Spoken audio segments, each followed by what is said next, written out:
السلام علیکم۔ کراچی میں لرزخیز واقعے پر پورا شہر سوگوار۔ اندھی گولی نے 6 سالہ بچے کی جان لے لی، افسوسناک واقعے پر ہر آنکھ اشکبار۔ تازہ ترین ویڈیوز کے لیے چینل کو سبسکرائب کر کے بیل آئیکن اور آل نوٹیفیکیشن پر کلک کریں۔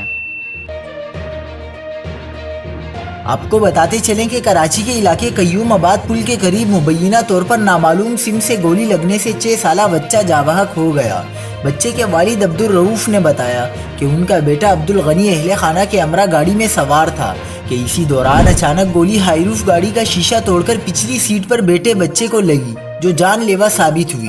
انہوں نے بتایا کہ ہم میڈیکل سینٹر سے مہران ٹاؤن جا رہے تھے کہ اچانک فائرنگ کی آواز آئی اور بچے کی چیخ سنائی دی۔ میں نے فائرنگ کرتے ہوئے کسی کو نہیں دیکھا۔ بیٹا جیسے ہی زخمی ہوا اسے گاڑی میں آگے بٹھا کر اسپتال لے آیا۔ عبدالرؤوف کے مطابق وہ بطور ڈرائیور ملازمت کرتے ہیں۔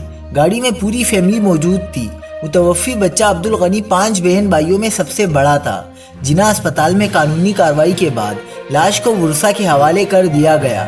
لواحقین نے بچے کی لاش کو تدفین کے لیے آبائی علاقے نوشہر و فیروز منتقل کر دیا ہے۔ مزید خبروں کے لیے دیکھتے رہیے حق پاکستان نیوز۔